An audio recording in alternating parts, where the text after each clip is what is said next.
તો આગળ વાત કરીએ પંચમહાલમાં બુટલેગરો બેફામ બન્યા છે। ઘોગંબામાં ખડપા ગામે બુટલેગરે પીએસઆઈ પર બાઇક ચડાવી દીધું। દારૂ લઈને જતા બાઇક ચાલકને અટકાવતા આ ઘટના બની। બાઇક ચડાવી દેતા પીએસઆઈ ઇજાગ્રસ્ત થયા। બાઇક લઈને ભાગવા જતા બુટલેગર વૃક્ષ સાથે અથડાયો હતો। પીએસઆઈ એસએમ ડામોરને ગોધરા સિવિલમાં ખસેડવામાં આવ્યા છે। ઇજાગ્રસ્ત બુટલેગર પણ ગોધરા સિવિલમાં સારવાર હેઠળ છે। રાજકોટ પોલીસે વિદેશી દારૂનો અંદાજિત 1 લાખનો જથ્થો જપ્ત કર્યો છે। પોલીસે મુદ્દામાલ કબજે લઈ ગુનો નોંધી તજવીજ હાથ ધરી।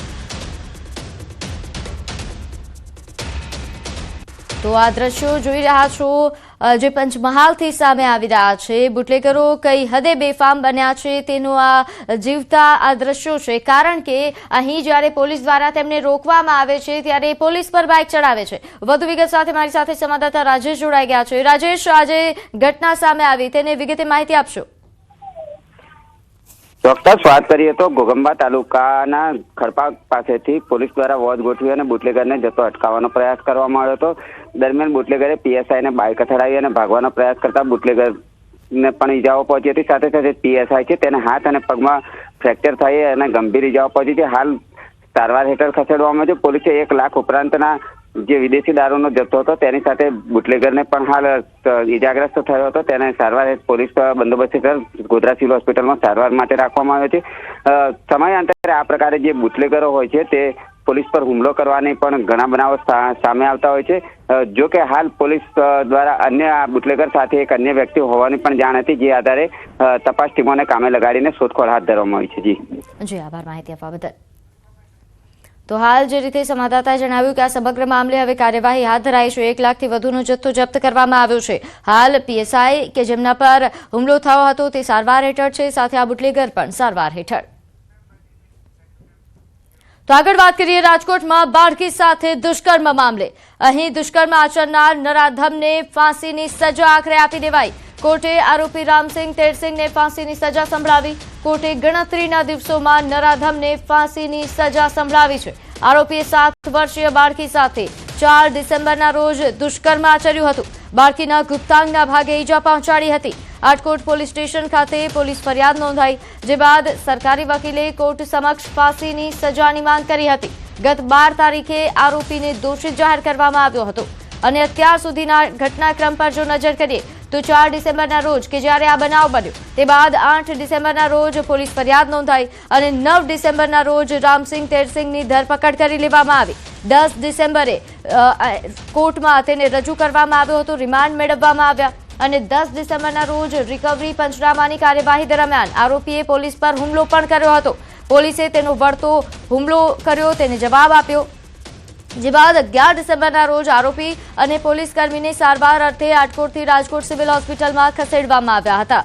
13 ડિસેમ્બરના રોજ આરોપીને હોસ્પિટલમાંથી ડિસ્ચાર્જ અપાયું અને 15 ડિસેમ્બરના રોજ રિમાન્ડ પૂર્ણ થતા જેલ હવાલે કરવામાં આવ્યો અને 19 ડિસેમ્બરના રોજ કોર્ટ કેસ ફાઇલ થયો। 20 ડિસેમ્બરના રોજ પ્રથમ હાયરિંગ હતું અને ચાર્જશીટ રજૂ કરવામાં આવી અને 3 જાન્યુઆરીના રોજ વધારાના નિવેદન પણ નોંધવામાં આવ્યા। તે બાદ 5 જાન્યુઆરી કે જ્યારે અંતિમ દલીલો રજૂ કરવામાં આવી। 12 જાન્યુઆરીના રોજ આરોપીને કસૂરવાર ઠેરવવામાં આવ્યો અને 17 જાન્યુઆરીના રોજ ફાંસીની સજા સંભળાવવામાં આવી। તો આ નરાધમને આખરે ફાંસીની સજા સંભળાવી દેવામાં આવી છે। તમામ ફોરેન્સિક પુરાવા સ્થળથી અમને અમુક ફોરેન્સિક પુરાવા મળ્યા। જો વેપન તરીકે જો સરિયો યુઝ કર્યો હતો, સરિયો મળ્યો અને સ્થળથી અમને બાયોલોજીકલ ફોરેન્સિક પુરાવા મળ્યા। આ તમામની વ્યવસ્થિત ચકાસણી સુશ્રી સિમરન ભારદ્વાજ એએસપીના નેતૃત્વમાં આ ટીમ ટૂંક સમયમાં કરી અને પછી આ પુરાવાને સારી રીતે કોર્ટ સમક્ષ રજૂ કરીને આ જે 41 ડેઝમાં એફઆઈઆરથી ટોટલ 41 ડેઝમાં આજ અમને આરોપીને ફાંસીની સજા મળી છે। રાજકોટના આટકોટમાં બાળકી સાથે દુષ્કર્મ આચરનારને ફાંસીની સજા થઈ। કોર્ટે ગણતરીના દિવસોમાં જ ફાંસીની સજા સંભળાવી છે। સમગ્ર મામલે નાયબ મુખ્યમંત્રી હર્ષ સંઘવીએ સોશિયલ મીડિયા પર પોસ્ટ કરી। તેમણે પોસ્ટમાં કડક શબ્દોમાં લખ્યું કે અમારી દીકરીઓ પર હુમલો એટલે જીવનનો અંત। गुजरात सरकारનો સ્પષ્ટ સંદેશ, દીકરીઓ કે બહેનો પર હુમલો એટલે જીવનનો અંત। આટકોટની 6 વર્ષની માસૂમ દીકરી જોડે દુષ્કર્મની ઘટનાને આજે 40મા દિવસ પર ગુનેગારને ફાંસીની સજા અપાવવામાં ગુજરાત સરકારને સફળતા પ્રાપ્ત થઈ છે.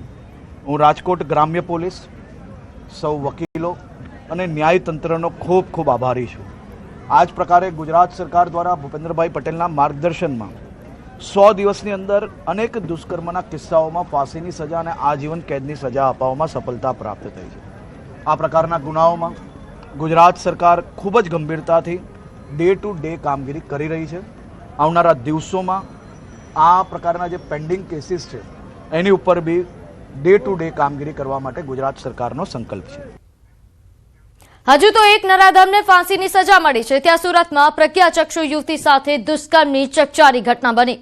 કન્સ્ટ્રક્શન સાઇટ પર ગેમ રમવા લઈ જઈ દુષ્કર્મ આચર્યું. ભીમરાડ વિસ્તારમાં નવી બિલ્ડિંગનું બાંધકામ ચાલી રહ્યું હતું, જ્યાં 21 વર્ષીય પ્રજ્ઞાચક્ષુ યુવતી પોતાના પતિ સાથે મજૂરી કામ કરે છે. ત્યાં આલમ નામનો શખ્સ, જે માત્ર 15 દિવસ પહેલા કામ માટે આવ્યો હતો, તેણે આ બળાત્કાર ગુજાર્યો. યુવતીને ગેમ રમવાના બહાને રૂમમાં લઈ ગયો અને પોલીસે હાલ તો આરોપીની ધરપકડ કરી છે, કાર્યવાહી હાથ ધરી છે. નોંધ્ય છે કે આ આલમ, જે 15 દિવસ પહેલા અહીં રહેવા આવ્યો હતો અને ટાઇલ્સનું કામ કરતો હતો,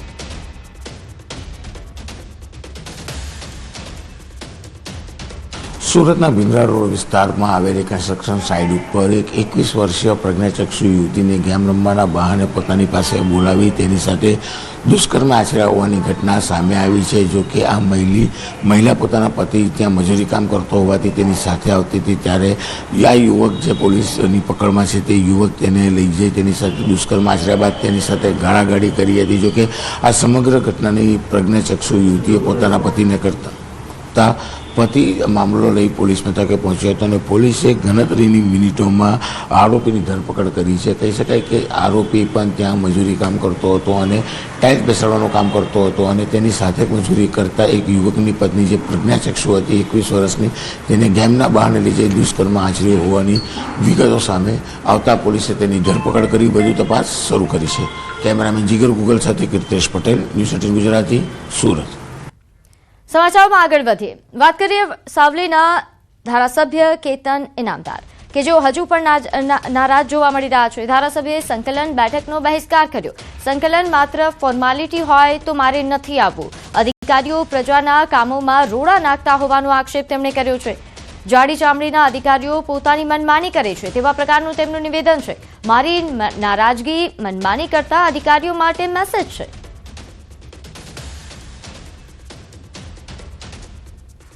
અગત્યની મહત્વની બેઠકને ખાલી ફોર્માલિટી તરીકે પૂરી કરવામાં આવતી હોય તેનો ભાગ બનવા હું નથી માગતો.